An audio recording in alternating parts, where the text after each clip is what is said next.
¿Qué tal? Muy buena tarde. Nos saluda su amigo licenciado René Castellán, director de la revista Lex Informa. Hoy se encuentra con nosotros el licenciado Jesús Alcántara Cosío, es especialista en Derecho y el tema es etapas de juicio administrativo en el Estado de México. ¿Qué tal, Jesús? ¿Cómo estás? Muy buena tarde. Muy buenas tardes, licenciado. Muchas gracias por la invitación. A ti muchísimas gracias. Te dejo el uso de la voz, Lick.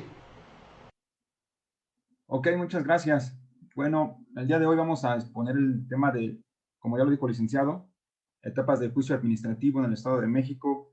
Es un tema eh, detalladamente no común como las demás materias, las demás ramas, un poco complejo por la diversidad de leyes y reglamentos con los cuales se expiden los actos administrativos. Sin embargo, vamos a darle un poco de matiz a estos temas porque son de gran importancia que no solamente los abogados, los postulantes lo conozcan, sino también el público en general.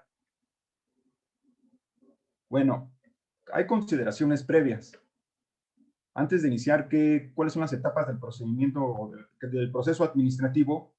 Hay que señalar que proviene de una rama del derecho público en la cual se encarga de regular o de velar todas aquellas actuaciones de las instituciones o organismos que previenen del sector público.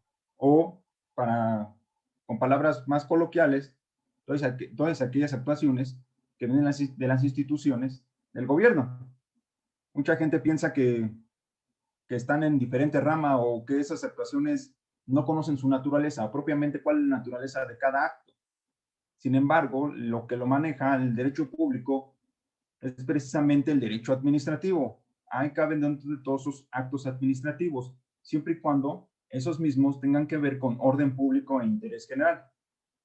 La regulación y competencia. En las consideraciones tenemos que la regulación parte del Código de Procedimientos Administrativos del Estado de México, en su título tercero, denominado del proceso administrativo. Además, también tenemos el Código Administrativo del Estado de México, que regula sobre todo las materias y están dentro de los artículos del 199 al 200 y del 229 al 283 del Código de Procedimientos Administrativos.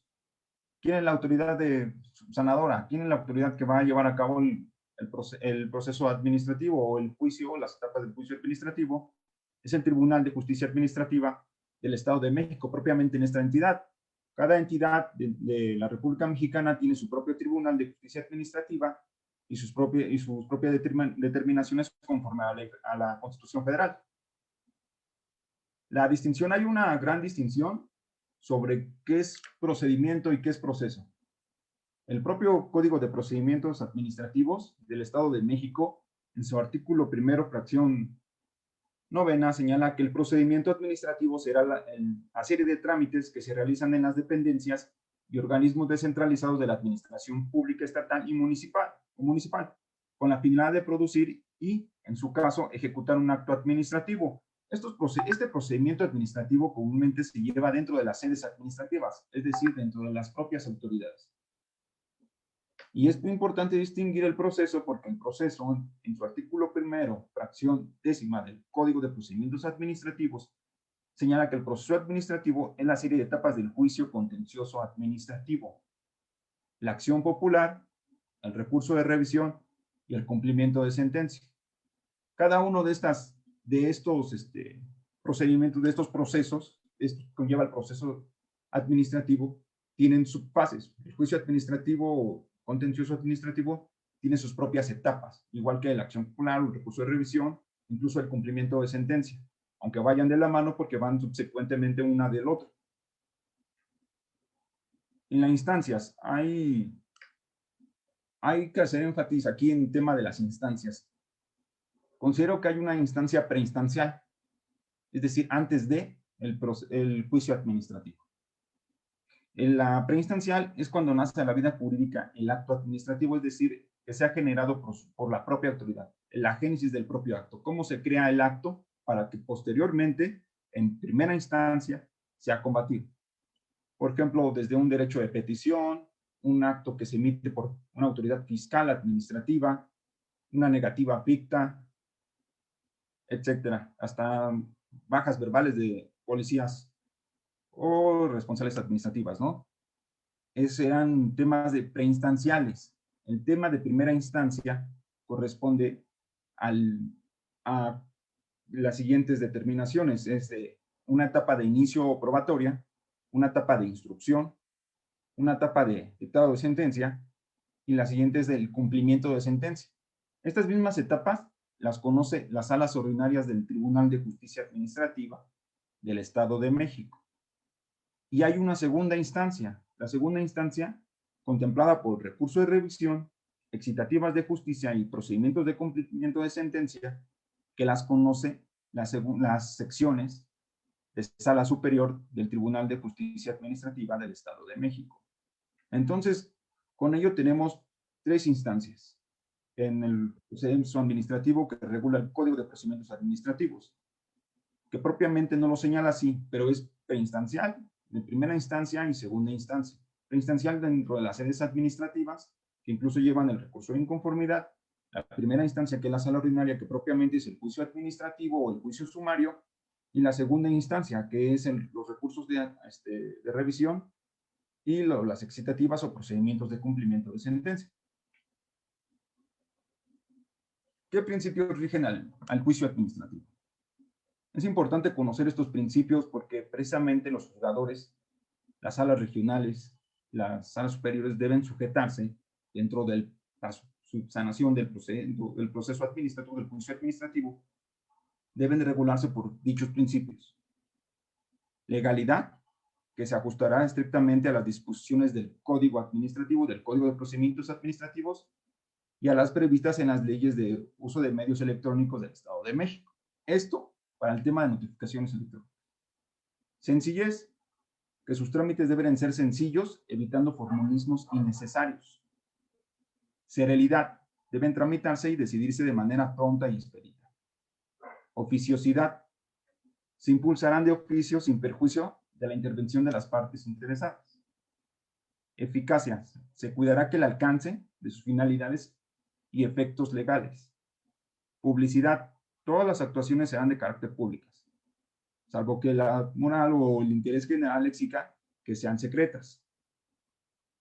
Transparencia, que la intervención del particular, de la autoridad y del personal del tribunal se realicen con rectitud y honradez. Gratuidad, todos los trámites dentro del procedimiento administrativo, el juicio administrativo, que sean gratuitos, sin que pueda condenarse al pago de gastos y costas del mismo. Buena fe, que las autoridades administrativas o el tribunal propiamente y las partes interesadas se conduzcan en las promociones y actuaciones con honradez, transparencia y respeto. Estos principios son importantes conocerlos porque van a regir propiamente el juicio administrativo. Estos principios deben de respetarse por las autoridades emisoras, es decir, las salas regionales que resuelvan o las secciones de sala superior que conozcan del asunto. ¿Cuál es la procedencia del juicio? ¿Cuándo procede el juicio administrativo? Hay varias hipótesis dentro del Código de Procedimientos Administrativos que señalan propiamente cuándo procede el juicio administrativo. Procede contra las resoluciones administrativas y fiscales que dicten, ordenen, ejecuten o traten de ejecutar las autoridades del Poder Ejecutivo del Estado, de los municipios o de los organismos auxiliares de carácter estatal o municipal, por violaciones cometidas en las mismas o durante el procedimiento administrativo. En este último caso, cuando trasciendan al sentido de las resoluciones. Los actos administrativos o fiscales de trámite que dicten, ordenen, ejecuten o traten de ejecutar las autoridades del Poder Ejecutivo del Estado, municipios o organismos auxiliares de carácter estatal o municipal que afecten de derechos particulares de imposible reparación. Tercero, los actos que dicten, ordenen, ejecuten o traten de ejecutar de manera unilateral las autoridades del Poder Ejecutivo de los municipios y de los organismos auxiliares de carácter estatal o municipal respecto de los contratos, convenios y otros acuerdos de voluntad que se hayan celebrado con los particulares en los renglones administrativo y fiscal. Otro punto son los actos administrativos o fiscales que se relacionan con la resolución afirmativa ficta. En estas materias que se configure por el silencio de las autoridades estatales o municipales para dar respuesta a las peticiones de los particulares en términos del Código de Procedimientos Administrativos.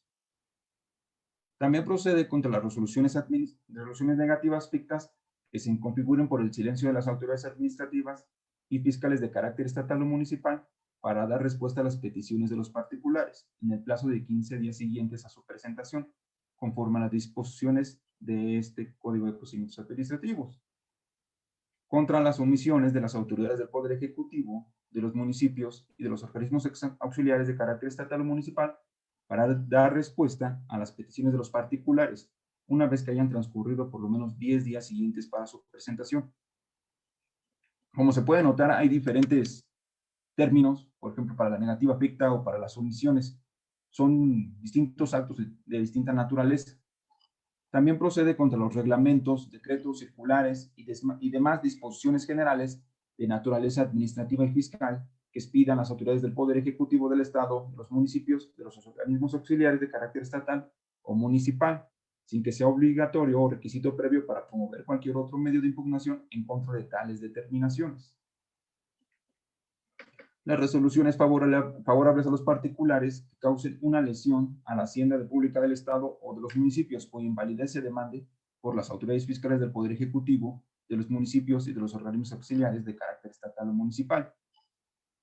También procede contra los actos que dicten, ordenen, ejecuten o traten de ejecutar las personas que se ostenten como autoridades administrativas o fiscales de carácter estatal o municipal, sin serlo, o los actos o resoluciones en materia administrativa o fiscal emitidas por autoridades del Poder Ejecutivo de los municipios o organismos auxiliares de carácter estatal o municipal que afecten a otras autoridades que no se encuentren en la misma situación de imperio, que les permita ejercer unilateralmente las atribuciones que les confieren los ordenamientos legales aplicables.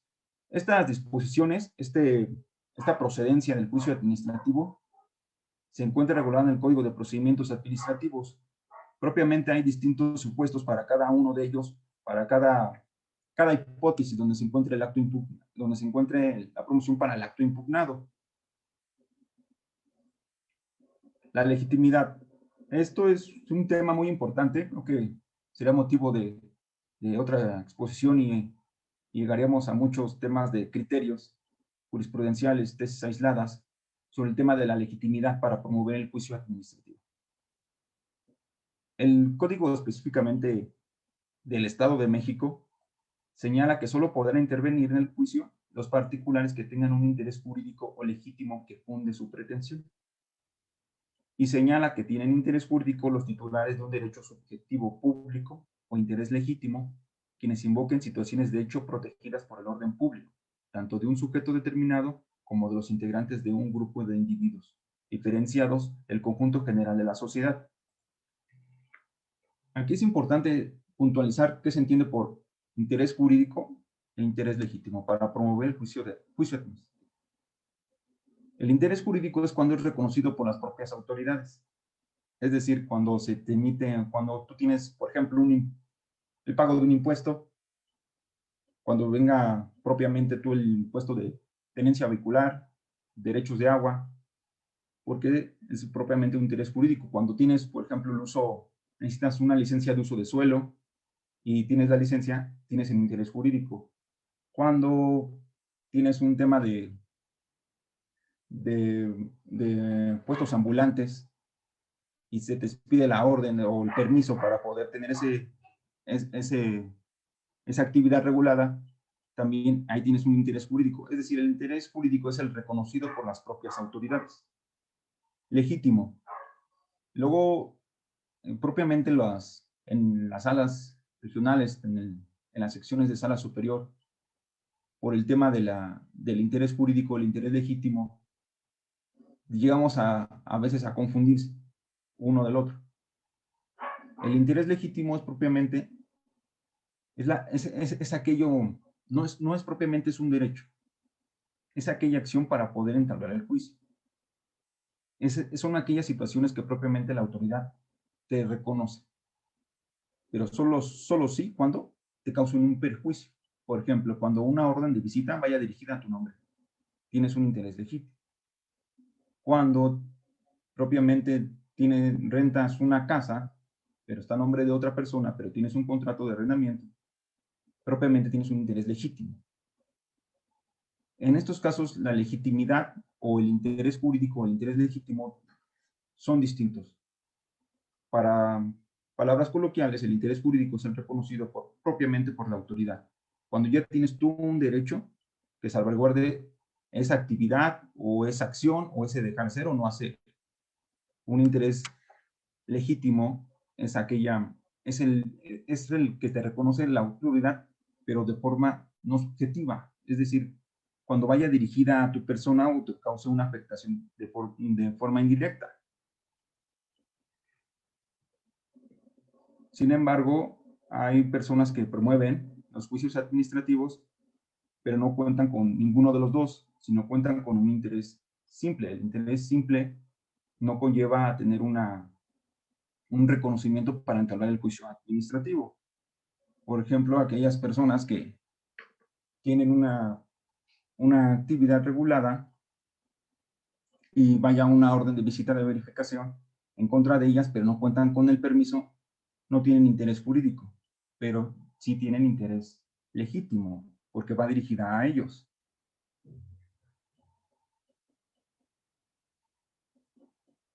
El juicio administrativo en primera instancia. Para esto sería la etapa de inicio o la etapa probatoria. El juicio administrativo se entabla precisamente con una demanda. Esta demanda deberá formularse por escrito y presentarse directamente a las salas regionales correspondientes, dentro del término de 15 días al que surta efectos la notificación del acto que se impugna o al que haya tenido conocimiento del mismo. Hay excepciones para interponer el escrito de demanda para el término de 15 días. Acepciones de término para interposición, por ejemplo, tratándose de negativas fictas, puede ser en cualquier momento, siempre y cuando la resolución expresa no se le haya notificado. En el caso de expedición de reglamentos, de decretos y de circulares y demás disposiciones de carácter general, dentro del plazo de 30 días posteriores a la fecha en que entren en vigor. También podrá impugnarse estas disposiciones generales conjuntamente en su primer acto de aplicación. Recuerdo muy bien hace tiempo de los temas que se platicaban en las secciones de sala superior, del tema de los reglamentos o los decretos, o de demás disposiciones de carácter general. Hace tiempo en el Estado de México, hace unos años, estaba el tema del cambio de placas vehiculares. Ese fue un tema, una discusión de carácter general. Y venía el accionante decía, pues puedo entablar el juicio administrativo porque ya lo quería entablar desde que el decreto entró en vigor.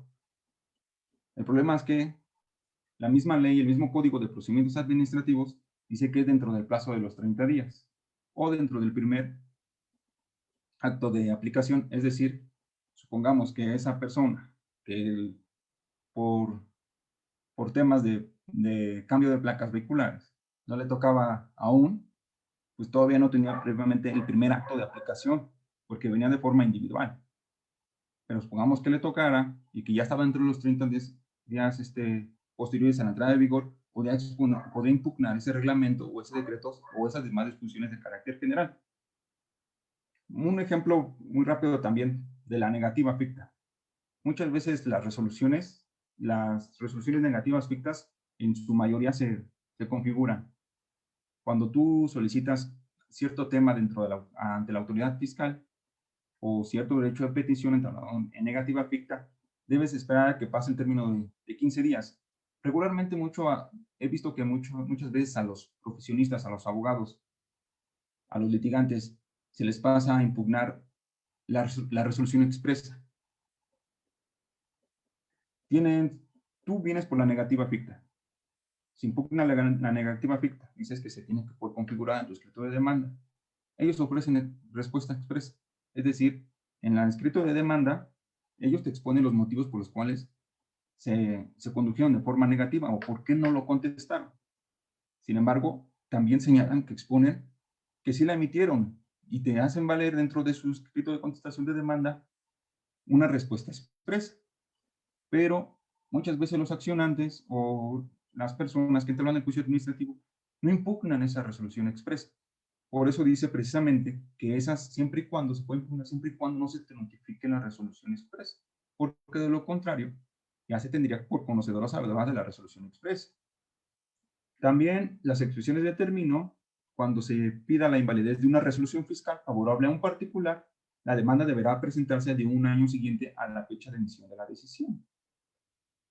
Es decir, por ejemplo, en el tema de algunas sedes administrativas, de esos famosos centros administrativos que están dentro de la región de todo el Estado de México. Hay temas fiscales con tema de derecho predial, derecho de agua, que no sé, se rezagan dentro del cumplimiento del pago del impuesto predial. Sin embargo, esta impugnación, esa resolución fiscal favorable, ese tema de que le favorece a la propia administración pública, podrá ser impugnada dentro de un año siguiente a la fecha de emisión de su decisión, porque al final y al cabo se va a resolver en sede administrativa.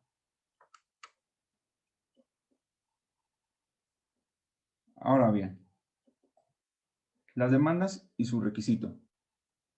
La demanda deberá contener los siguientes requisitos: nombre y domicilio del actor para recibir notificaciones y, en su caso, a quien promueva su nombre. Muchas veces el tema del domicilio es muy combatido dentro de los juicios administrativos, porque regularmente no todos, o bueno, en su mayoría sí lo señalan un juicio administrativo dentro del Estado de México. Sin embargo, hay muchos que luego lo señalan dentro de otras entidades federativas, o simplemente señalan un correo electrónico, que ahora pues ya está más el tema de las notificaciones electrónicas. Pero ¿qué pasa si esta persona señala un domicilio en otra entidad federativa? La sala regional, por un conducto del secretario de acuerdos, lo va a prevenir para efecto de que lo señale. Sin embargo, si no lo desahoga, si no señala dentro de un domicilio dentro del Estado de México, dentro del territorio del Estado de México, se le tendrá por las notificaciones hechas por medio de los estrados. Esto para efecto de no vulnerarle su acceso a la justicia y que las notificaciones sean conducentes conforme a ley.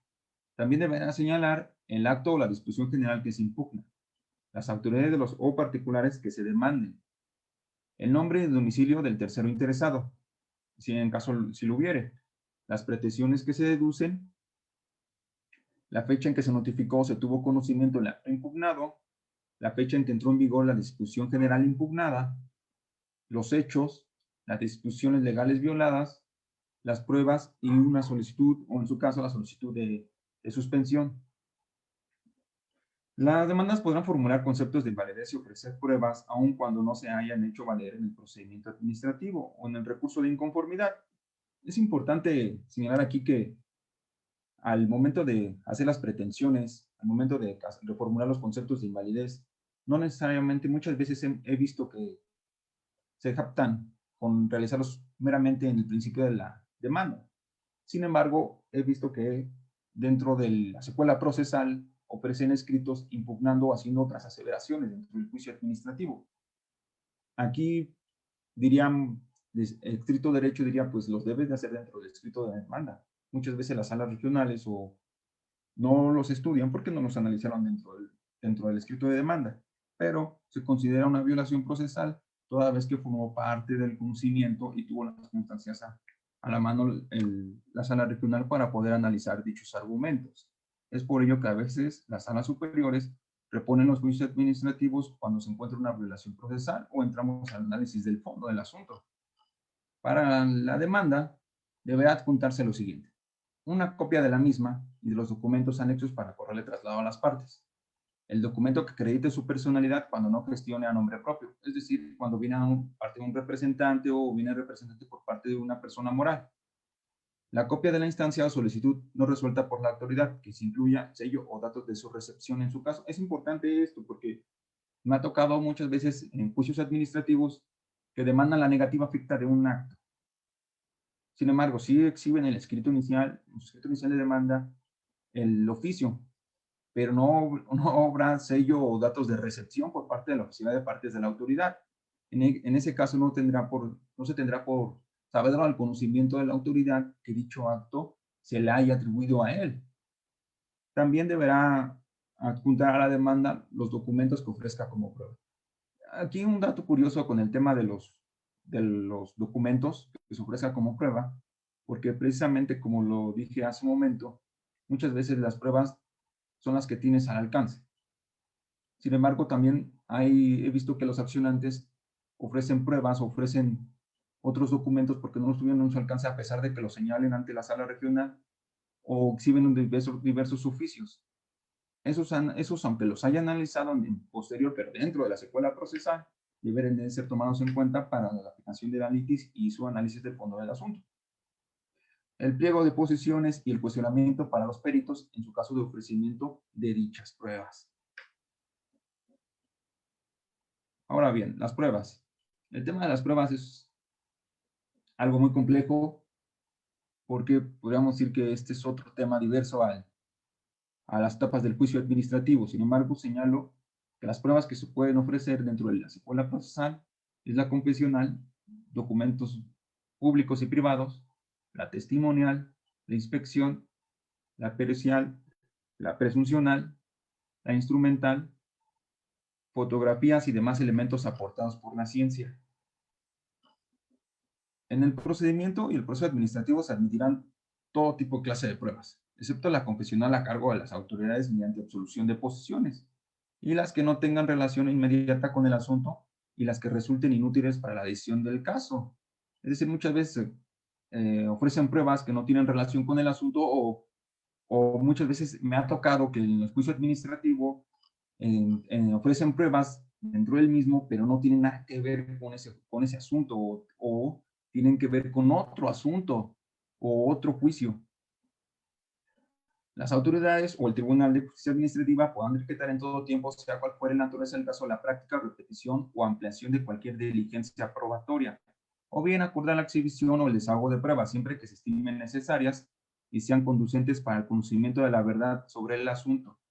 Se notificará oportunamente a las partes a fin de que puedan intervenir si así interviene a sus intereses. Aquí el tema es que luego los accionantes no tienen al alcance todo el documental probatorio. Sin embargo, pueden decirle a la sala regional o pueden solicitar en el informe que las autoridades competentes hagan un informe o repitan el expediente correspondiente.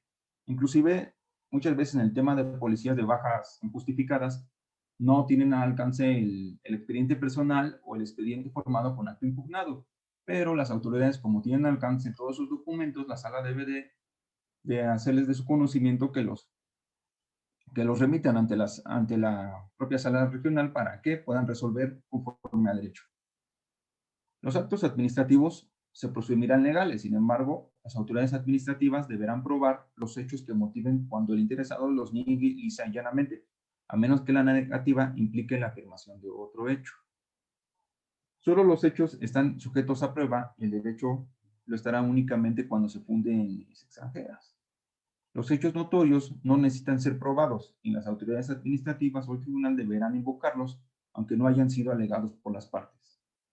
Los servidores públicos y terceros estarán obligados en todo momento a prestar auxilio a las autoridades administrativas y al tribunal en la averiguación de la verdad. En su consecuencia, deberán sin demora exhibir los documentos y cosas que tengan en su poder cuando para ello fueran requeridos. Que es lo que les decía del tema de los expedientes administrativos, donde las propias accionantes no tienen a su alcance dichos documentos, pueden solicitarse al tribunal o a la sala regional de conocimiento donde se encuentran o la autoridad que los tiene a su alcance. ¿Para qué? Para que puedan ser exhibidos dentro de la secuela procesal. Ahora bien, una vez presentada la demanda, le deberá recaer un acuerdo de admisión.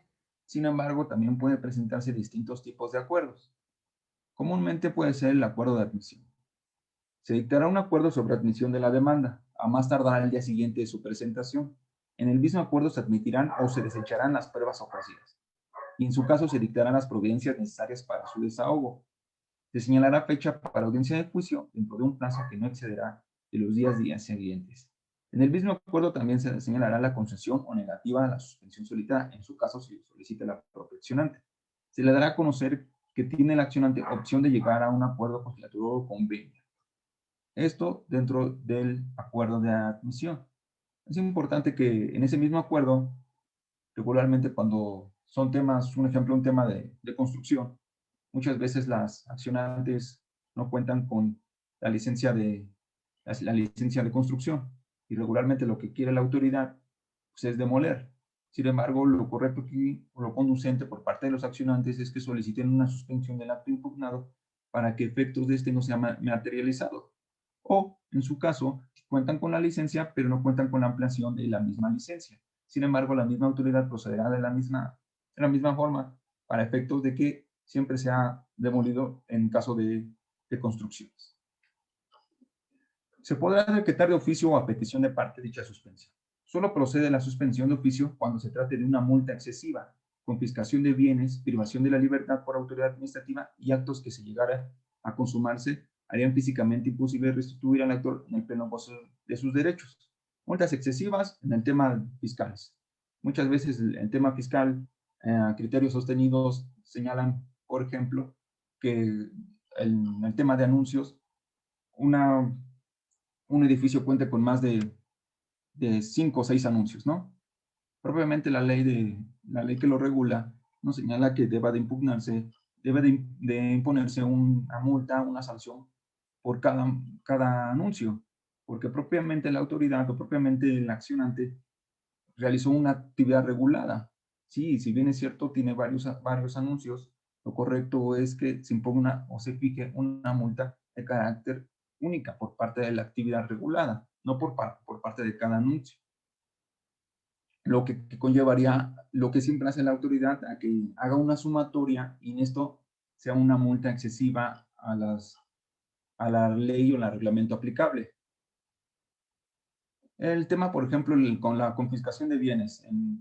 Un ejemplo de ello es cuando aquellos puestos ambulantes, por ejemplo, aquella persona que vende fruta, aquella persona que vende quesadillas, regularmente no cuentan con el permiso de puesto ambulante, semiambulante o puestos fijos o semifijos, los que están dentro de la vialidad pública. Sin embargo, le hacen esa confiscación de bienes. Se los retiran y van a un lugar dentro del ayuntamiento o un lugar designado para que dichos bienes sean conservados ahí. Sin embargo, el accionante puede pedir la suspensión del acto impugnado para efectos de que les sean restituidos esos dichos bienes, porque realmente algunos bienes se deterioran con el paso del tiempo. Por ejemplo, el tema de las frutas, el tema de los jugos, el tema de que tenga que ver con comida, ¿no? Ahí es procedente la suspensión del acto impugnado para efecto de que les sean restituidos dichos bienes.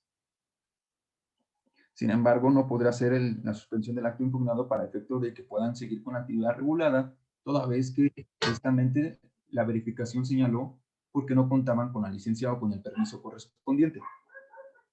Esta suspensión se decretará de plano por parte del magistrado de la sala regional en el mismo acuerdo en que se admita la demanda. En los demás casos, la suspensión podrá solicitarla el actor en el escrito de demanda o en cualquier momento, mientras se encuentre dentro del trámite del proceso administrativo. O sea, solamente, no quiere decir que solamente la puede solicitar en el acuerdo, en el escrito de demanda, sino también lo puede solicitar dentro de la secuela procesal. Cuando se otorgue la suspensión, se comunicará sin demora a la autoridad para que dé inmediato cumplimiento de la misma. Ahora bien, en tema de suspensión, la suspensión tendrá como efecto mantener las cosas en el estado que se encuentran, en tanto se concluye el proceso administrativo. No se otorgará suspensión sino a solicitud de parte si se sigue en perjuicio del interés social y se contravienen disposiciones de orden público o se deja sin materia el juicio. Es decir, por ejemplo, el tema de salubridad, que hace unas semanas expusimos, que es un tema de salud de alto impacto, que tiene que ver con temas de orden público e interés general. En esos temas, considera igual que el tema ambiental, no procede la suspensión porque tienen como objeto o tienen como principal propósito que siga un perjuicio de carácter irreparable a las disposiciones de orden público e el interés general.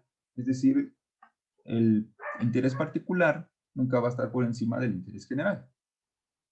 La suspensión podrá concederse con efectos restitutorios, siempre que proceda al otorgamiento de la medida cautelar genérica cuando se trate de actos privativos de libertad decretados por autoridad administrativa, cuando se actualice a favor del particular bajo la apariencia del buen derecho y el peligro a la demora o el bien, cuando a criterio del magistrado sea necesario otorgarle estos efectos con el objeto de conservar la materia de litigio o impedir perjuicios irreparables del propio particular. La suspensión podrá ser revocada o modificada por la sala en cualquier momento del juicio, previa vista que se conceda a los interesados en un plazo de 3 días, si varían las condiciones en las cuales se otorgó. Muchas veces, o un ejemplo que tengo práctico de la apariencia del buen derecho y el peligro de la demora, es cuando precisamente luego dentro de la secuela procesal en tema de actividades reguladas cuentan con la licencia de funcionamiento de la actividad. Entonces se puede apreciar o puede aparentar el buen derecho con el que cuenta. Inclusive en tema de, vamos al tema de construcción. Él tiene la licencia, pero se venció el plazo para la construcción. Sin embargo, él hizo esa solicitud. Y por medio de esa solicitud, la autoridad dice, pues te hacen dentro del procedimiento de la solicitud, pero no tienes esa ampliación de esa licencia o no tienes ese reconocimiento, ese derecho reconocido. Por lo tanto, te impone una multa y la demolición. Sin embargo, bajo el principio de la apariencia del buen derecho, quiere decir que está dentro del trámite para la expedición de una modificación o una ampliación de esa licencia. Y para el tema de los efectos restitutorios, me ha tocado muchas veces ver eso, un tema muy común dentro del Estado de México, del tema de las calles que son cerradas por tema de agujas o dentro del paso peatonal o rejillas o rejas. Muchas veces los inconformes, que es los vecinos, solicitan que quiten dichas agujas o dichas rejas, ¿no? Entonces, procede la suspensión con efectos restitutorios en cualquier momento, siempre y cuando cuenten con la licencia o el derecho correspondiente o aquella autorización. Es decir, el efecto restitutorio tiene como objeto conservar la materia del juicio y que se restituya como se encontraba antes de que se formara la litis. Por ejemplo, en dado caso, si quitan la reja, pues el efecto restitutorio sería reponerla, sería ponerla, volverla a instalar, siempre y cuando se acredite el derecho con el que cuenta. Tratándose de multas, impuestos, derechos o cualquier otro crédito fiscal, el magistrado discrecionalmente podrá conceder la suspensión sin necesidad de que se garantice su importe. Cuando a criterio de los magistrados fuera necesario garantizar el interés del fisco, la suspensión del acto reclamado se concederá previo aseguramiento de los mismos. En los casos en que proceda la suspensión pero pueda ocasionar daños o perjuicio a los terceros, se concederá si el actor otorga garantía bastante para reparar el daño o indemnizar los perjuicios que con ella se causaren si no obtienen sentencia favorable en el juicio. En los casos en que la suspensión sea procedente, esta se concederá en forma tal que no impida la continuación del procedimiento administrativo en la que se haya emitido el acto impugnado hasta dictarse resolución que ponga fin al mismo. Es decir, por ejemplo, retomo el tema de la construcción. El efecto de la resolución emitida por la autoridad es la demolición de la misma construcción. Con la suspensión otorgada o suspensión favorable aparte del accionante, tendrá como efecto que no se continúe, que no se ejecute dicha resolución. Es decir, se encontrará sub judice o paralizado el mismo acto. Ahora bien, y como ya lo había mencionado antes, no solamente puede recaer un acuerdo de admisión al escrito de demanda, también pueden recaer distintos o diferentes tipos de acuerdos al escrito de demanda. Puede recaer un acuerdo de prevención. Un acuerdo de prevención consiste o está dentro de los casos en que no sea posible que el magistrado del conocimiento subsane algún requisito formal de la demanda o que no se adjunten los documentos respectivos. El magistrado de la sala regional requerirá al actor para que aclare, corrija y complete la demanda o exhiba los documentos aludidos en un plazo de 3 días. Es decir, cuando aquel actor dentro del mismo no exhibió el documento con el cual acredite su interés legítimo, con el cual acredite su interés jurídico, podrás tener este acuerdo de prevención. También puede emitirse un acuerdo de desechamiento. El acuerdo de desechamiento consiste cuando no tenga la firma autógrafa o huella digital del promovente, cuando encontrase un motivo manifiesto indudable de improcedencia, es decir, una improcedencia por medio de materia o grado. O una vez prevenido el actor para que aclare, corrija o complete la demanda, no lo hiciere. Es decir, una vez emitido el acuerdo de prevención y este a su vez no aclare o no complete dicha demanda, se emitirá un acuerdo de desechamiento porque ya se le previno. También puede emitirse un acuerdo de incompetencia por parte de la sala regional. Un acuerdo de incompetencia es cuando ante las salas regionales se promueva un juicio administrativo en la cual deba conocer otra por razón de territorio. Se declarará incompetente la sala regional de plano y comunicará su resolución a la que en su concepto corresponde ventilar el negocio. Enviará los actos. Si esta sala regional requerida lo acepta, comunicará su resolución a la requiriente y a las partes. En caso de no aceptarlo, hará saber su resolución a la sala remitente y a las partes, y remitirán los actos a la sección de sala superior para que efecto de que determine qué sala regional es la conducente para que conozca el asunto. También se emitirá un acuerdo por impedimento. El acuerdo por impedimento es cuando los magistrados de la sala regional o supernominales tengan impedimento para conocer del asunto y harán esta manifestación ante las secciones de la sala superior de su adscripción para que lo califique de plano o designe a los magistrados sustitutos para que puedan resolver. Dichos impedimentos se dan cuando hay una indudable manifiesta de enemistad o cuando tengan una relación directa con el asunto, es decir, cuando tenga que ver con un familiar o con un conocido, que pueda haber ahí no imparcialidad dentro del mismo asunto. Una vez hecho esto, supongamos que en las salas del buen derecho se haya admitido la demanda, se le correrá traslado a la autoridad, demandada para que efecto de que dé contestación de la demanda. Esta contestación de la demanda será dentro de los 8 días siguientes a aquel en que surta efectos el dicho emplazamiento. Cuando fueren varios los demandados, el término correrá individualmente. El plazo para contestar la demanda, la ampliación del demandado será de 3 días posteriores al que surtan los efectos de la notificación del acuerdo que la admita. La contestación de la demanda, precisamente, tendrá los siguientes requisitos. Las cuestiones que impidan que se emita la adhesión en cuanto al fondo del asunto, en su caso, es decir, de aquí en estos puntos señalarán los temas de causales de improcedencia y sobreseimiento, las consideraciones que atiendan a demostrar la ineficacia de los motivos de la impugnación del actor, es decir, cuando el acto se considere más que válido, las pruebas que ofrezcan expresando claramente el hecho o los hechos que trata de acreditar con las mismas, así como las razones por las cuales se considera que demostrarán sus afirmaciones. Tratándose de negativas fictas, se emitirán las razones que se sustenten la legalidad de su resolución en el sentido negativo. Aquí es el tema que hace un momento les decía, el tema de la negativa ficta. La negativa ficta tendrá como sustento propiamente en la contestación de demanda. En la contestación de demanda, la autoridad emitirá las razones por las cuales se condujo de forma negativa para emitir una respuesta. Sin embargo, también hay veces que emite una respuesta expresa y que incluso la propia autoridad en la contestación de demanda señala que fue notificada de forma legal al accionante. Aquí es cuando los accionantes, por conducto desautorizado o apoderado legal, deberán entablar juicio no solamente contra la demanda, sino también propiamente con la respuesta expresa. También señalará el domicilio del tercero interesado cuando así exista y si no se haya señalado por parte del demandante. Deberá adjuntar a la contestación de demanda una copia de la misma y de los documentos anexos para cada una de las partes, los documentos que se ofrezcan como prueba y el pliego de posiciones y del cuestionario para los peritos o su correspondiente adición en caso de ofrecimiento de estas pruebas.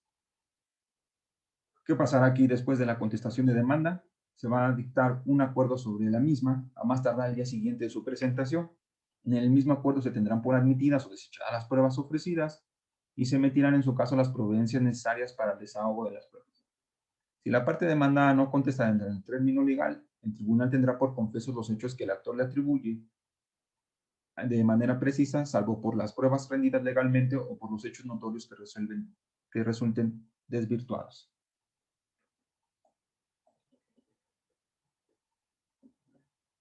Ahora bien, regularmente estos puntos, contestación, demanda, acuerdos, acuerdo de admisión, acuerdo de desechamiento, de impedimento, y los diversos acuerdos que se puedan emitir, la contestación de demanda y ampliación de demanda no vienen de forma regulada, de forma específica o de forma acorde al Código de Procedimientos Administrativos.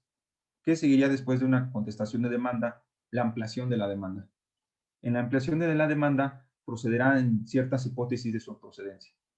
Tratándose de resoluciones negativas fictas, es decir, porque no tenía conocimiento de la negativa por parte de la autoridad, inclusive de las respuestas expresas, cuando se existan actos novedosos o supervenientes, es decir, cuando el actor no los conozca, o cuando en la demanda se impugnen actos que deriven de un procedimiento seguido en términos del 129 del Código de Procedimientos Administrativos, o provengan de un recurso administrativo, y se aduzca la falta o insuficiencia de fundamentación y motivación. Aquí las partes podrán solicitar expresar en su escrito inicial de demanda en su interés en qué casos sean estas deficiencias satisfechas por parte de la autoridad dentro de la secuela procesal.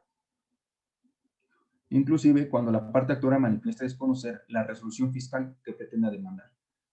Un ejemplo del tema fiscal, de la resolución fiscal que desconozca la parte actora, es cuando se le atribuye, por ejemplo, por parte del impuesto sobre descargas de aguas residuales, siempre se emite la vista de verificación. Muchas veces luego no se emite la orden o no se le da a conocer la orden o el acto por cual se generó la vista de verificación en la que se entabló. O en el tema de impuesto predial o el tema de agua, cuando se restringen el agua de forma limitada a los accionantes, no tienen el conocimiento de la orden por la cual se emitió, nada más tienen de la orden de restricción. Entonces, en este caso, los actores pueden manifestar que desconocen la resolución de origen o la resolución fiscal que pretendan demandar. Y en su caso, una vez que la autoridad la exhiba el expediente formado del acto impugnado, la sala regional le correrá traslado sobre dichos documentos para que efecto de que amplíe su demanda.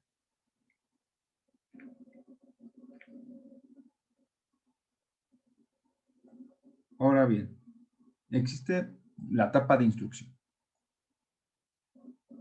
En una segunda etapa es cuando se lleva a la audiencia del juicio. En la audiencia del juicio tendrá por efectos desahogar las pruebas ofrecidas y admitidas, oír los alegatos y dictar la sentencia, o cuando la naturaleza del asunto lo admitiere dentro de un plazo no mayor a 15 días. El desarrollo de la etapa de instrucción abierta por parte del secretario de acuerdos de la sala regional tendrá como efecto llamar a las partes, peritos y testigos y demás personas que por exclusión de ley deban intervenir en el juicio. Y se determinará quiénes deban permanecer en el salón y quiénes en un lugar separado para efectos de introducirlos en su oportunidad. La falta de asistencia por parte de las partes no impedirá la celebración de la misma audiencia. Concluido el desahogo de las pruebas, las partes podrán alegar en forma escrita o verbal, por sí o por medio de sus representantes, los alegatos verbales que no podrán exceder los 10 minutos por cada una de las partes. Como muchas veces en la etapa de instrucción, se desahogan todas las pruebas, o sea, en la audiencia se desahoga cada una de las pruebas que fueron ofrecidas. Una vez me tocó revisar un asunto donde se ofreció una prueba que era desconocida por parte del actor, pero ya después de la etapa de instrucción, después de la etapa de audiencia de juicio, la sala regional no lo analizó de fondo porque dijo que ya había sido de forma posterior. Sin embargo, considero, como somos un tribunal de legalidad, consideraba que esa prueba debió haber sido analizada toda vez que se encontraba relacionada con el fondo del asunto. Y como precisamente fue un acto novedoso desconocido por parte del accionante, tenía que ser analizado por parte de la sala regional. Ahí en este asunto tomé yo la decisión de mejor resolverlo de fondo. El tercero interesado. Es muchas veces luego se comunica o se hace un poco del conocimiento del tercero interesado.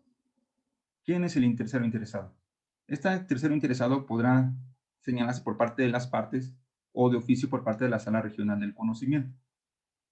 Un tercero interesado, un ejemplo, podría ser aquel vecino que tenga en su injerencia el tema de la construcción o el tema de una modificación de un bien inmueble, o aquellas personas que en el tema de unas plumillas de paso peatonal tengan que ver con la afectación directa de su vivienda, entre ejemplos así muy genéricos.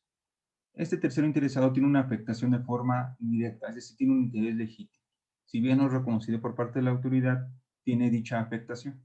El tercero interesado podrá personarse al juicio a más tardar de la audiencia de ley, aportando las pruebas que considere pertinentes y formulando alegatos de manera verbal o de forma escrita. Si el tercero interesado se apersona en la audiencia, esta podrá suspenderse exclusivamente para el desahogo de las pruebas que le sean admitidas y cuya naturaleza así lo exigiere. Muchas veces por temas de asunto, en temas dentro del procedimiento, dentro del proceso administrativo, dentro del juicio administrativo, se le puede reconocer, se puede declarar la invalidez del acto impugnado. Sin embargo, el tercero interesado puede estar inconforme dentro de dicha resolución. Y es cuando él mismo puede impugnarlo, la resolución de la sala regional, ante la sección de la sala superior, o por medio de un recurso de inconformidad. Por eso es importante la figura del tercero interesado, porque muchas veces no se llama juicio y es cuando inclusive la sala superior tiene el conocimiento de que existe o la existencia de un tercero interesado para efectos de que tenga conocimiento del asunto. Y es aquí cuando se repone el juicio para que tenga conocimiento de todo el trámite, de todas las providencias y todas las probancias que se emitieron dentro del juicio administrativo, a esto efecto de que no se dañe su esfera jurídica.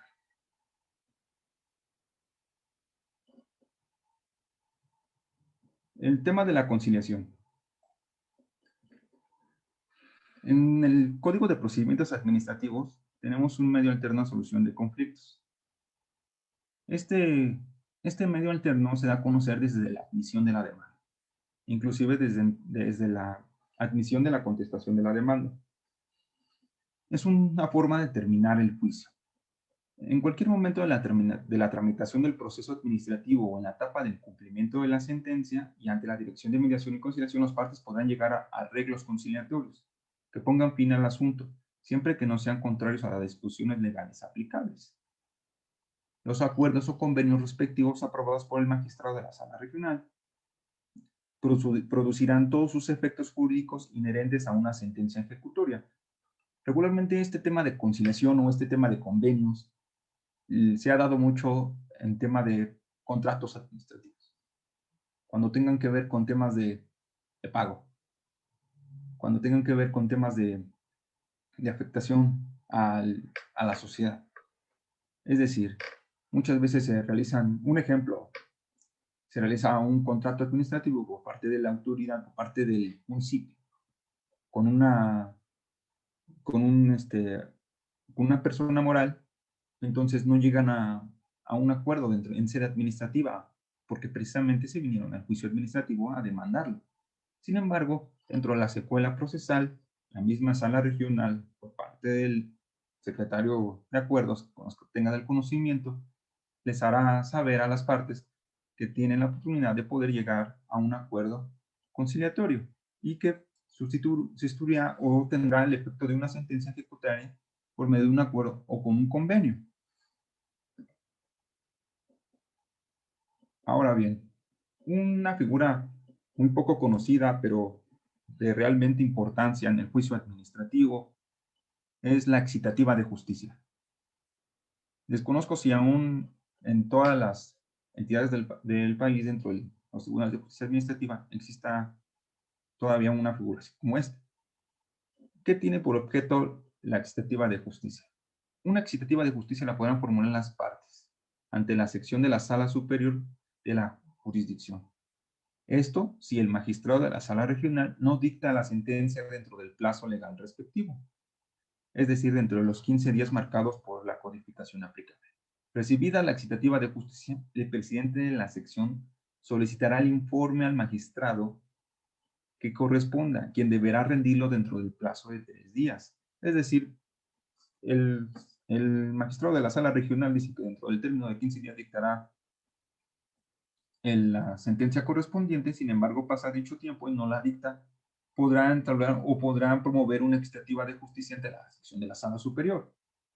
Al resolver sobre la excitativa de justicia, las secciones ponderarán la carga del trabajo de la sala regional, la complejidad del asunto planteado del juicio y la dilación en la que en su caso se hubiera incurrido. El presidente de la sección de la sala superior dará cuenta si esta se encuentra fundada la excitativa y encontrará un plazo que no exceda de 3 días para que el magistrado instructor dicte la resolución correspondiente.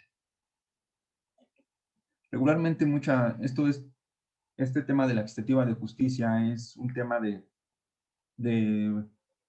ponderación de celeridad al asunto para que se dicte la sentencia dentro del término correspondiente. La etapa de sentencia o conclusiva. En la etapa de sentencia o conclusiva es cuando propiamente se dicte el fallo correspondiente por parte de la sala regional. Estas se emitirán en un plazo, como se dijo, que no exceda dentro de los 15 días. Se analizarán las causales de improcedencia o sobreseimiento del juicio en su caso, mismas que se podrán advertir de oficio o cuando sean propuestas por parte de las partes. La fijación clara y precisa de los puntos controvertidos, es decir, la fijación de la litis. El análisis de todos y cada una de las cuestiones planteadas por los interesados, salvo que del estudio de una o algunas sea suficiente para desvirtuar la validez del acto impugnado o disposición general impugnada. Debiendo analizarse en primer lugar las cuestiones dirigidas al fondo del asunto. Se valorará y se examinará cada una de las pruebas. Se hará mención de las disposiciones legales que sustenten la propia determinación y en su caso se hará la suplencia de la deficiencia de la queja del particular. También se determinarán los puntos resolutivos en los que se expresará la declaratoria del sobreseimiento del juicio, en su caso, o los actos cuya validez se le reconozca o cuya invalidez se declare. Inclusive la reposición del procedimiento que se ordene, los términos de la modificación que en el caso del acto impugnado procedan, la validez o invalidez de la disposición legal, cuando sea procedente, y en su caso, la condena que se decrete. Este último punto del tema de la condena es importante porque la sala regional aquí prestará la forma y términos en que las autoridades demandadas deberán otorgar o restituir a los particulares en el pleno goce de sus derechos afectados. Por ejemplo, en el tema de un derecho de petición, regularmente cuando no se conteste dentro de los términos legales del artículo 8 constitucional, las salas regionales comúnmente realizan para que efectos se declara la invalidez del acto impugnado y esta sobre la autoridad emita el escrito correspondiente atendiendo el derecho de petición que el propio actor interpuso ante la autoridad.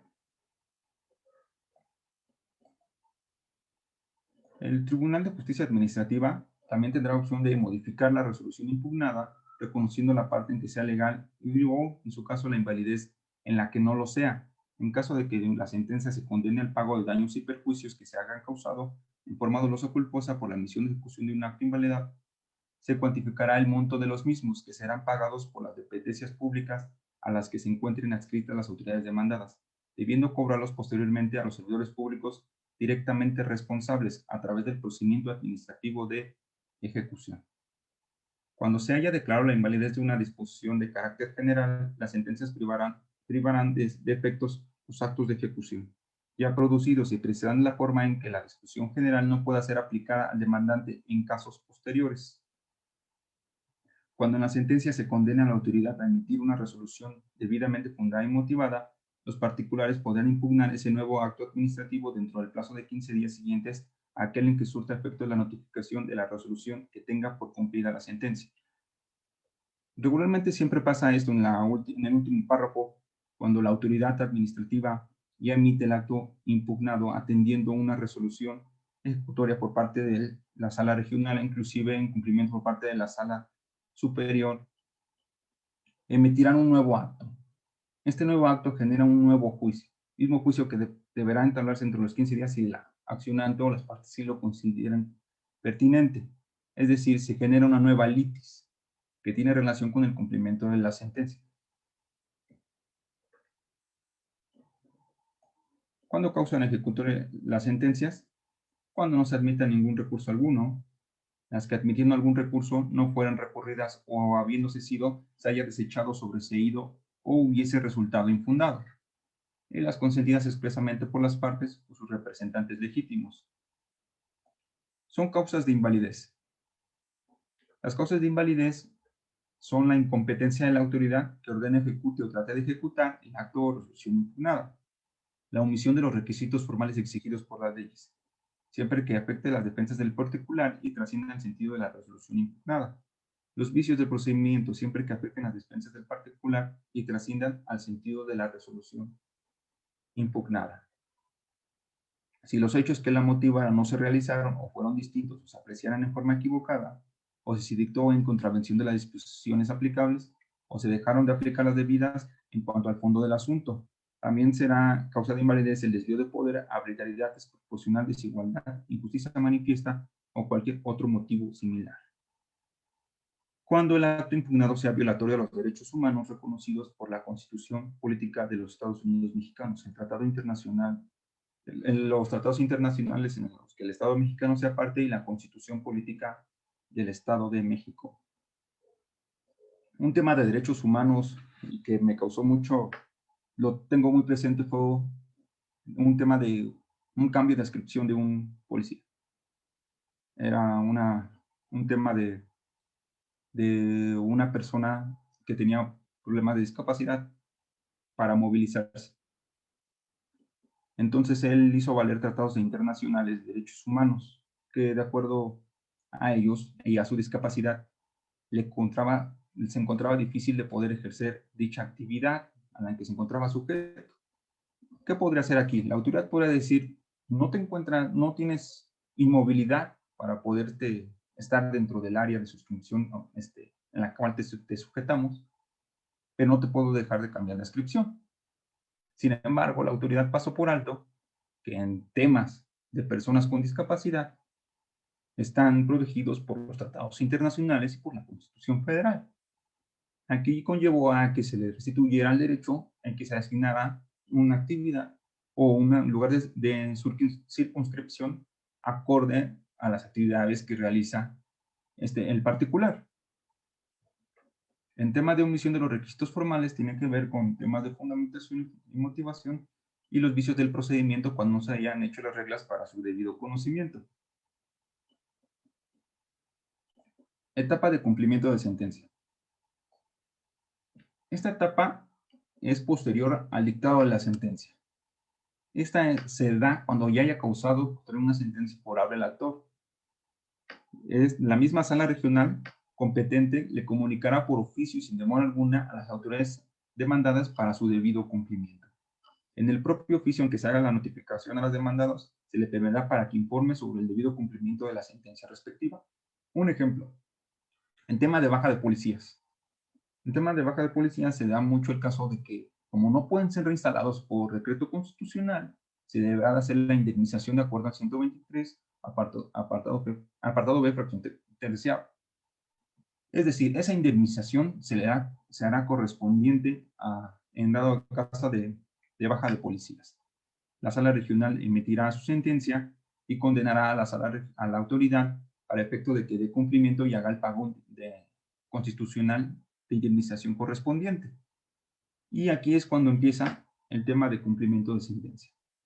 Otro ejemplo es cuando en tema de contratos administrativos, la sala regional reconozca que aún quedan, por ejemplo, le dé el derecho al accionante o le dé la razón al accionante sobre el tema de algunos pagos vencidos, o que no se le hayan realizado algunos pagos de acuerdo a la actividad o prestadora de servicios con las cuales condujeron el contrato administrativo. Entonces, la sala regional dictará sentencia y condenará a la autoridad para efectos de que lleve a cabo su debido cumplimiento, es decir, que haga las aportaciones o los montos que no hayan dejado de pagar. En este momento empieza el cumplimiento de sentencia, es decir, se abre otro periodo o otra etapa, o como lo quieran llamar, una fase diferente, en la cual la sala regional tendrá por objeto velar el debido cumplimiento de la sentencia que se haya metido. Es decir, puede ser por ella misma, por parte de la sección de la sala superior, que haya revocado y haya invalidado, o inclusive por tema del amparo por parte de los tribunales colegiados de circuito.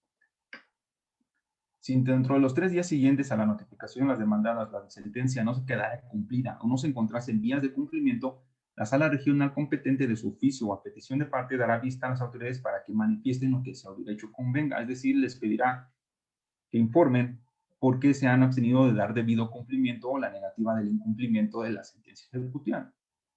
La sala regional resolverá si el demandado ha cumplido con los términos de la sentencia, si no existe defecto o exceso en la ejecución de la misma y si no ha repetido el acto impugnado.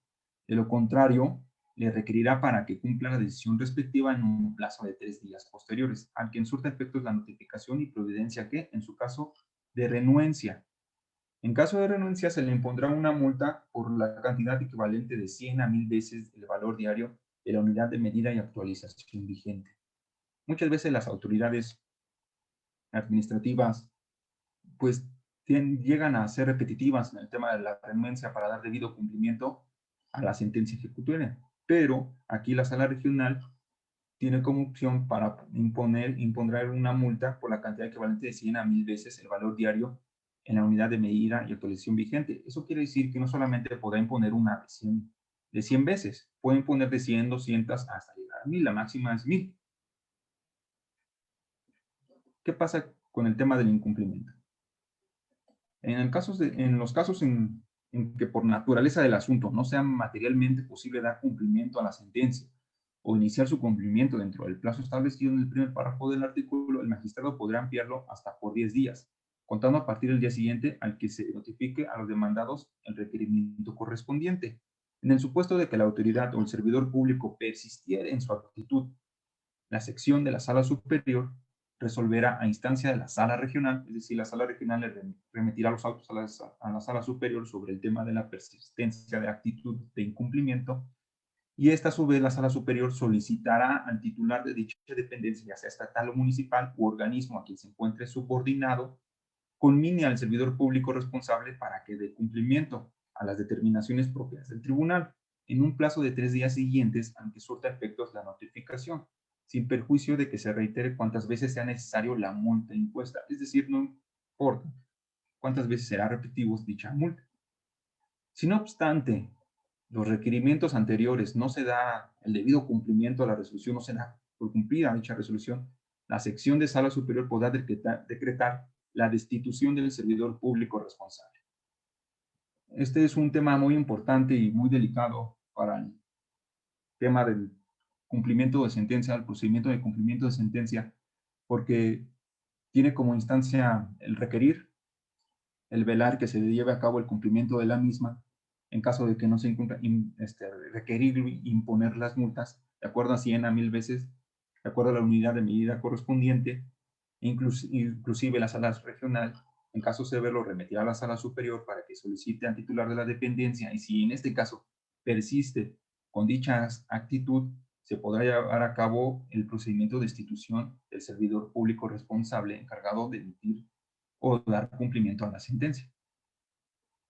En caso del cumplimiento, si la sentencia se encuentra cumplida, así lo determinará la sección de la sala superior, ordenando el archivo del recurso o del juicio como totalmente concluido.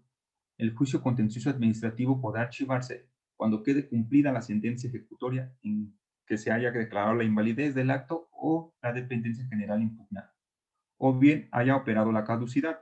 Opera solo la caducidad del cumplimiento de la sentencia cuando haya transcurrido el término de 6 meses sin que la parte interesada realice promoción alguna al respecto en el juicio respectivo. En caso de incumplimiento o cumplimiento de la sentencia, procede el recurso de revisión ante las secciones de la sala superior. Es decir, en dado caso de que se haya ya hecho el debido cumplimiento, la sala regional dictará un acuerdo donde se tenga por satisfecha o cumplida la sentencia. Sin embargo, el accionante puede optar por irse al recurso de revisión y determinar y decir que no se ha cumplido aún. Ahora bien, aquí llega a su parte el juicio administrativo, como parte final, es la etapa del cumplimiento. Pero el Código de Procedimientos Administrativos no solamente señala un juicio administrativo, que lo llamaremos como común, sino también tiene un juicio sumario. La diferencia del juicio sumario y diferencia del juicio administrativo, bueno, que ya sería otro tema, lo quise resaltar aquí porque muchas veces no lo conocen los abogados, a lo mejor uno, sí, la mayoría, pero he visto que las personas en lo general, el público en lo general no conoce estos temas, la diferencia entre un juicio sumario y un juicio administrativo. La diferencia del juicio sumario procederá contra las multas impuestas por infracciones de tránsito, las famosas fotomultas. Asunto o los asuntos cuya cuantía menor sea 100 veces el valor diario de la unidad de medida y actualización vigente. Por ejemplo, las actas de remisión, que son ante el oficial conciliador, cuando muchas veces las personas están en estado de ebriedad, orinan en la vía pública, pintan monumentos de la vía pública. Procede también contra la omisión de las autoridades a dar respuesta a las peticiones de los particulares en términos de la fracción del artículo 29 del presente código. Es decir, si no se emite la respuesta dentro del término de 10 días, se procederá a la omisión para el efecto de que se lleve a cabo el juicio administrativo. También, cuando es proceder al juicio administrativo, cuando es la apertura de negocios o empresas de bajo impacto o de riesgo. El tema de los puestos fijos, semifijos, de los que se encuentran dentro de las calles del Estado mexiquense, procederá el juicio sumario. Este juicio sumario tiene ciertas características porque el efecto del mismo es que sea más rápido y que a su vez tenga una celeridad distinta al juicio administrativo. Procederá, se recibirá la demanda, se dictará un acuerdo de admisión en la misma, a más tardar al día siguiente de su presentación. En el mismo acuerdo se proveerá sobre el otorgamiento de la suspensión o se admitirán o se desecharán las pruebas ofrecidas. Se fijará fecha de audiencia en un plazo que no será de 10 días siguientes y se ordenará correr traslado con la misma y sus anexos a la autoridad demandada para que la conteste en un plazo de 3 días. El auto deberá ser notificado a más tardar al día siguiente de su emisión y solo se admitirán las pruebas documentales y se resolverá en la misma audiencia el desahogo de las pruebas y formulación de alegatos. Son características distintas al juicio administrativo, por lo que lo hacen especial al juicio sumario. ¿Qué procede después de esto? Ya sea un juicio administrativo, ya conociendo las etapas del juicio administrativo, procede la segunda instancia. La segunda instancia es ante la sección de la Sala Superior, por medio de un recurso de revisión. ¿Qué tiene por objeto este recurso de revisión? ¿Qué va a conocer el recurso de revisión ante las secciones de la Sala Superior? Tendrá como objeto conocer los acuerdos que desechen la demanda, los acuerdos que concedan o nieguen la suspensión de los actos impugnados, los que la revoquen, la modifiquen y los que señalen garantías o cauciones con motivo de la propia suspensión. Las resoluciones que decreten o nieguen los procedimientos. Las sentencias que decidan la cuestión planteada por violaciones cometidas en ellas o durante el procedimiento del juicio, en las que este último caso, cuando hayan dejado sin defensa al recurrente y trasciendan en el sentido de las sentencias. Las resoluciones que se emitan en el juicio sumario. Las resoluciones de las salas regionales que pongan fin al procedimiento de ejecución de sentencia. Este recurso de revisión dentro del juicio administrativo después del juicio sumario podrá ser interpuesto por cualquiera de las partes. Va a expresar sus conceptos de agravio dentro del plazo de 8 días siguientes al que surta efectos la notificación de la resolución que se impugne. El recurso se presentará ante la sección de la sala superior que corresponda a la inscripción de la sala regional que haya emitido la resolución recurrida. Las partes podrán formular excitativa de justicia ante la sección de la sala superior si el magistrado ponente, es decir, el magistrado de la sala superior, no formule el proyecto de la resolución del recurso de revisión dentro del plazo legal respectivo.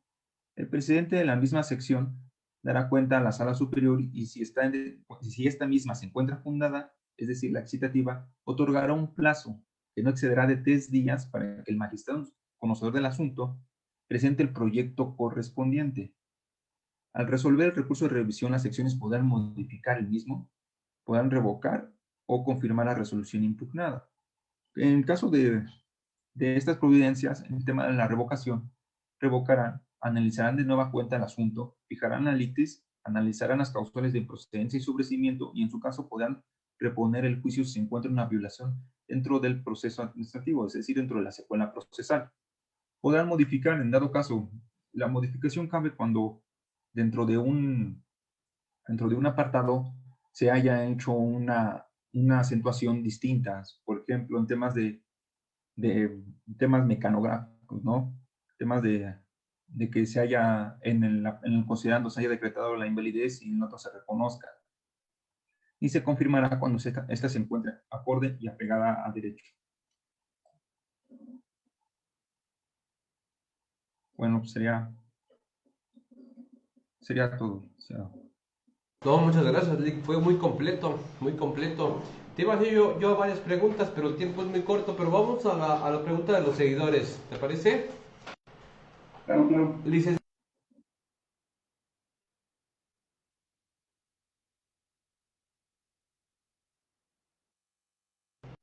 Miren, es un tema muy importante. Qué bueno que lo toma, juicio de lesividad. Regularmente aquí todavía en el Código de Procedimientos Administrativos del Estado de México no hay como tal un juicio de lesividad regulado, o sea, es decir, no hay una expresión profesa dentro de la regulación o la codificación del juicio de lesividad. He estado prestando servicio en el juicio administrativo de la Ciudad de México en el Tribunal de Justicia Administrativa de la Ciudad de México y en el Tribunal de Justicia Administrativa del Estado de México, pero opera el juicio de lesividad en los casos en que un derecho reconocido a un actor viole la esfera jurídica en torno a la sociedad. Por ejemplo, aquella persona o aquella sociedad anónima o persona moral que se le haya emitido una licencia de construcción o una licencia de uso de suelo distinta a las normatividades aplicables vigentes al momento de su emisión, la autoridad de cuenta podrá entablar juicio administrativo en contra de la persona física o moral. ¿Ello por qué?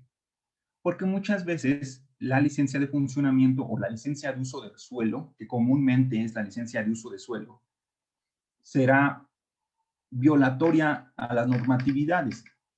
Un ejemplo, y a grandes rasgos, dicha licencia de uso de suelo, el suelo donde se encontraba o la normatividad aplicable en dicho municipio no encuentre con las especificaciones a la construcción o al uso de suelo que se vaya a ocupar.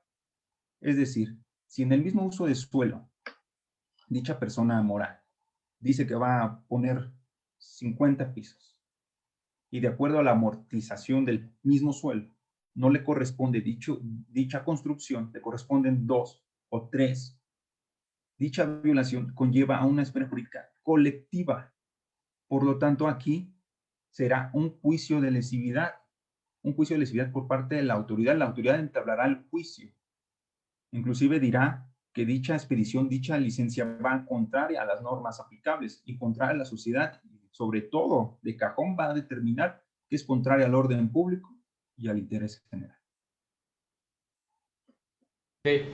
Héctor Armando te pregunta, ¿por qué si el Código de Procedimientos Administrativos del Estado de México establece que se puede señalar dentro de la entidad, el tribunal requiere que se señale en el primer cuadro de la ciudad? ¿Es válido? Lo mismo pudiera instruir las autoridades administrativas. Perdón, lo escuché muy lejos. ¿Me puede A repetir ver, la pregunta? si el Código de Procedimientos Administrativos del Estado de México establece que se puede señalar dentro de la entidad, el tribunal requiere que se señale en el primer cuadro de la ciudad. ¿Es válido instruir las autoridades administrativas? ¿Qué pasa aquí? Es un tema, el tema de las notificaciones, porque tiene que ver con tema de señalamiento y notificaciones administrativas. El tema será señalarlo dentro de la sala regional que se haya emitido el acto final. Por ejemplo, si tú estás dentro de la circunscripción del municipio de Huixquiluca y ese mismo municipio te emitió el acto impugnado, le correspondía conocer a la sala regional competente. Es decir, tienes que señalar un domicilio acorde a la sala regional que conozca. ¿Esto para qué efecto? Para qué efecto de que los mismos notificadores o actuarios se encuentren en aptitud de poderte realizar la notificación correspondiente apegada a legalidad. Ya lo dijimos hace un momento. ¿Qué pasa en este caso si no señalas ese domicilio dentro de esa circunscripción? O simplemente no lo señalas, te previenen.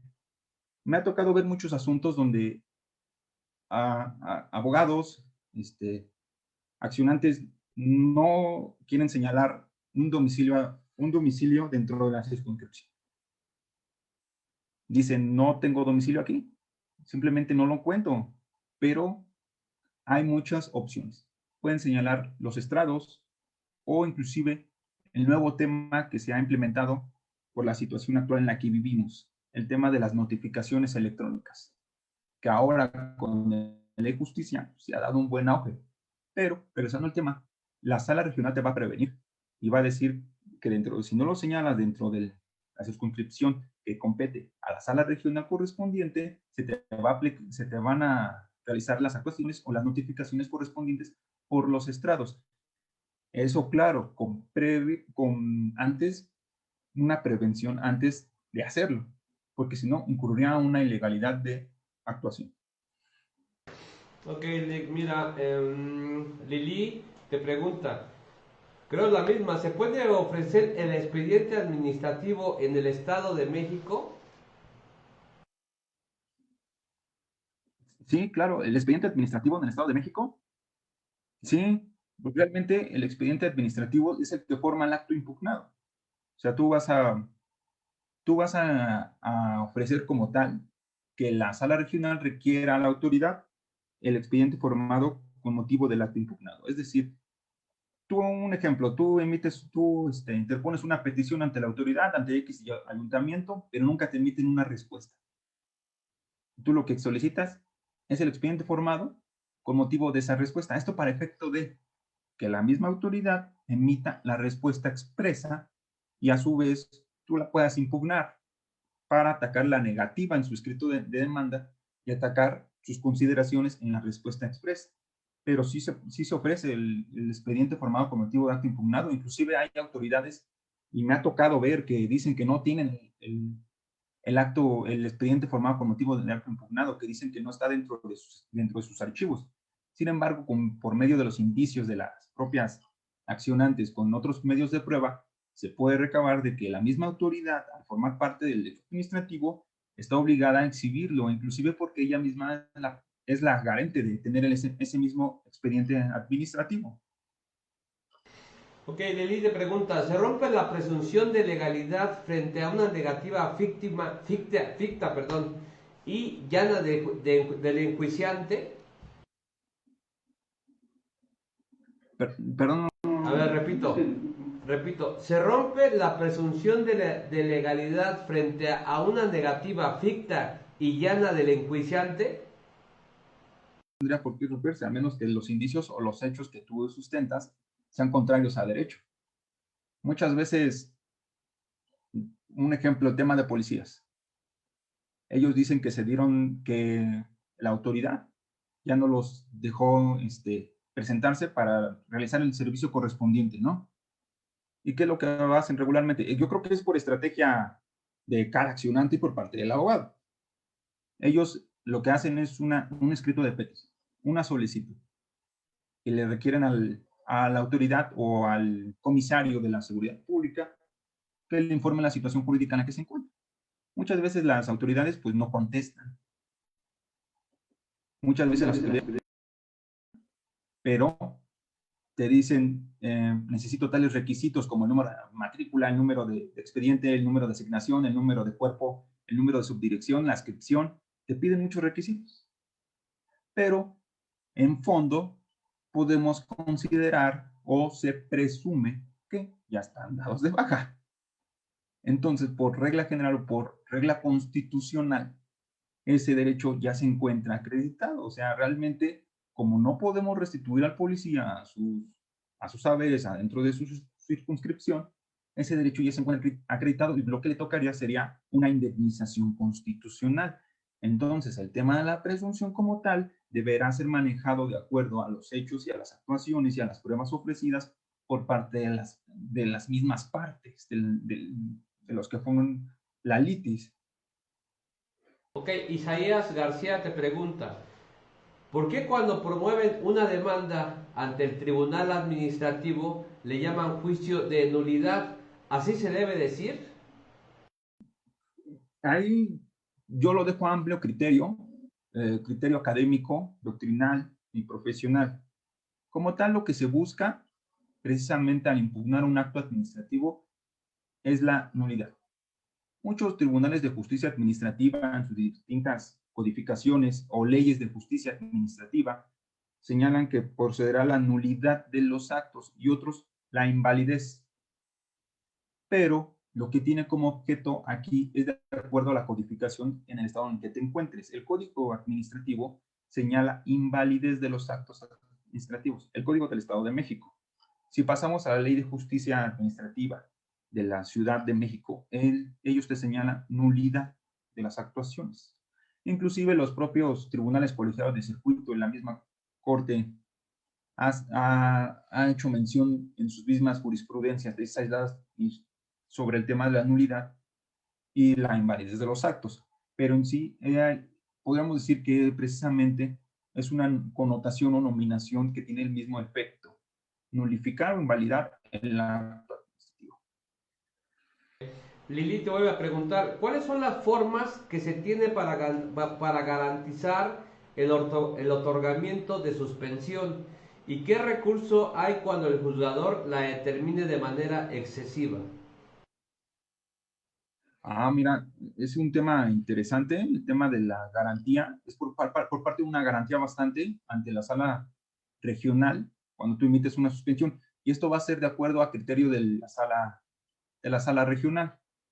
El tema de la suspensión, por ejemplo, lo he visto eso precisamente cuando se tratan de créditos fiscales, cuando ya se emite el procedimiento administrativo de ejecución y te impone una multa, pues elevada, y digamos que eres una persona física que pues precisamente pues inclusive hacen la manifestación de que no cuentan con los ingresos para poder garantizar dicho monto, pero lo puedes garantizar por medio de un depósito, ¿no? O por medio de una garantía bastante. Supongamos que el magistrado instructor de la sala regional te lo niega.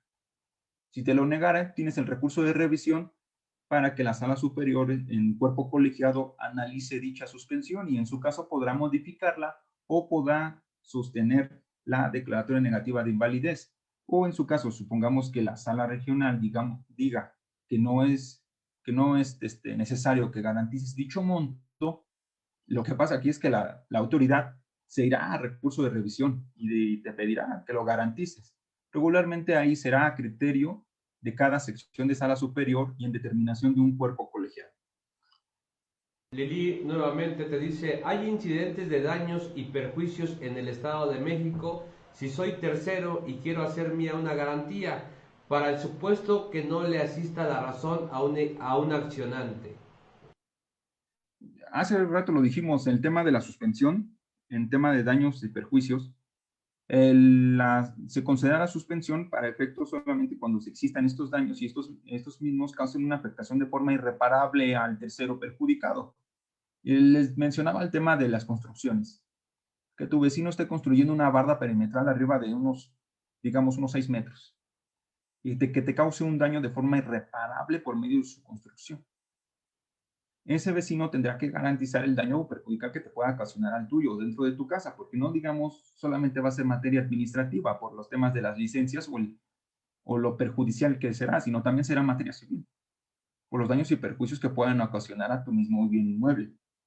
Pero sí se podrá y tendrá que hacer esas garantías en caso de un daño o perjuicio y siempre y cuando lo considere necesario el magistrado instructor. Ok, y Babi te dice, revisando el Código de Procedimientos Administrativos, no alcanzo a vislumbrar que exista el expediente administrativo generado durante el procedimiento administrativo. No se ofrece. No lo va a encontrar porque precisamente el expediente administrativo se va a solicitar como una documental pública. ¿Por qué? Porque el acto generado que tú hiciste, por ejemplo, el derecho de petición, el derecho de petición o la solicitud que tú realizas, se va a formar un acto un expediente con motivo de acto impugnado, es decir, el sustento con lo cual la autoridad administrativa dará a su validez que se encuentra pegado a derecho. Regularmente, así como tal, un expediente administrativo dentro de la requerimiento por parte de la autoridad no se va a encontrar como tal, pero sí se va a encontrar el requerimiento del expediente formado con el motivo del acto impugnado. Ok, Daniel Toral te pregunta, ¿en qué consiste la litis abierta en el juicio contencioso administrativo? Este es otro tema muy interesante, un tema importante, creo que dominante cuando no se tiene distintas fases el juicio administrativo y distintas formas. Es importante conocer la litis abierta. ¿Qué consiste en la litis abierta?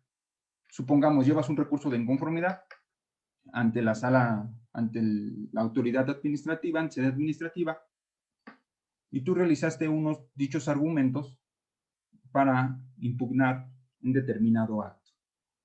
En la resolución del recurso de inconformidad no se analizaron los mismos y entonces tú señalas por medio de juicio administrativo porque te dará a conocer la autoridad que tienes 15 días para interponer el juicio administrativo y lo interpones el juicio administrativo. Ahora bien, tú harás que se actualice la figura de la litis abierta, que se analice por medio de la litis abierta. ¿Qué quiere decir esta nueva litis abierta?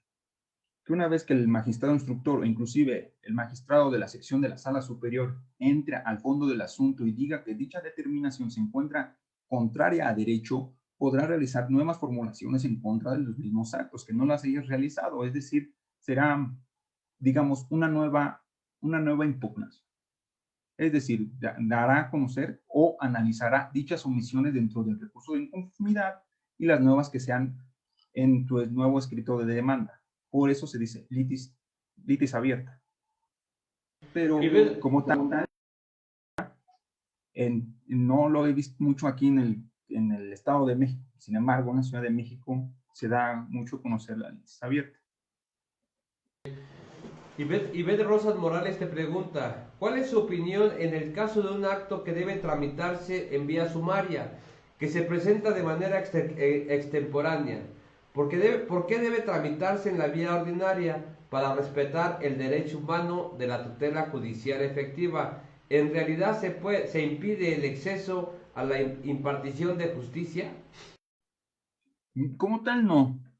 Como tal, la vía sumaria, el juicio contencioso administrativo, no hace una violación de acuerdo a la vía que se va a analizar. He visto muchos casos donde la misma accionante solicita que se tramite en vía sumaria. ¿Por qué? Por el tema de rapidez, ¿no? Por el tema de ofrecimientos y las características del mismo juicio sumario. Sin embargo, recordemos que la misma sala regional, por parte de los expertise, que es los magistrados instructores, determinarán si ese corresponde, de acuerdo a las características del acto impugnado, a un juicio administrativo, a un juicio en vía sumaria. Pero recordemos de aquí al monto. El monto es lo importante para determinar y las características, determinar en qué hipótesis se encuentra. Ya se dijo hace un momento, el juicio administrativo tiene ciertas características para su impugnación y contra qué procede, y la vía sumaria de la misma forma. Ivette te pregunta, en el juicio en línea, las autoridades de igual forma que los justiciables deben acreditar su identidad.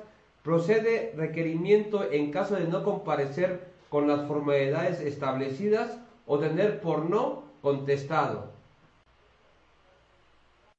Por parte de las autoridades, mira, si es por parte de las autoridades, supongamos que va a tramitar el juicio en línea. Regularmente si lleva un libro, si es por tema de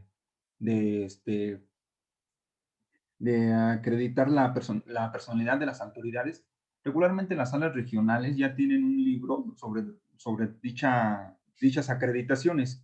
Sin embargo, no creo que sea un tema para que se pueda desechar la demanda, porque precisamente la mayoría de las autoridades así lo señale, pero en efecto, lo conducente y a criterio del juzgador podrá señalar lo que su derecho corresponda, porque dejemos que el juzgador tiene a libre árbitro en resolver conforme a derecho lo considere pertinente, siempre y cuando no exista una violación dentro del procedimiento. Bueno, pues tienes algunos comentarios. Mira, Gustavo Leal dice buena tarde, noche. Gracias por compartir sus conocimientos. Te mando saludos Perla Inés. Reina Cosío desde Azcapotzalco. Yolanda González te saluda desde Tulancingo Hidalgo. Sergio Cuevas Acapulco Guerrero. Chava Cosío saludos desde Coacalco Estado de México. Héctor Armando desde Lerma Villada. Y Anita Delgado Castro desde Acayucan Veracruz. Pues Liz, te quiero agradecer mucho. Se contestaron todas las preguntas. Creo que el tema fue bastante amplio, muy bien explicado. Te agradezco mucho. ¿Algo que quieras agregar, licenciado? No, muchas gracias a ustedes, como siempre, por la oportunidad. Gracias a Lex Informa, a todo el equipo, la amplia tarea que realizan. Muchas gracias por la invitación. Y sobre todo, pues que la gente conozca estos temas, porque veo que nuestro público en general, la mayoría a veces que no somos expertise en las amplias ramas del derecho, ¿no? Y es bueno aportar un granito de arena o lo suficiente para que se tenga esa amplia conocimiento. Pero muchas gracias a todos, muchas gracias, licenciado, a la revista Les Informa, muchas gracias de antemano. Te agradezco mucho nuevamente, licenciado, y saludo al licenciado Jesús Alcántara Cosio, es especialista en Derecho Administrativo, aunque me digas que no, Alex, pero yo sé que tú eres especialista. Te agradezco mucho. Muchas gracias. Hasta luego, buenas noches.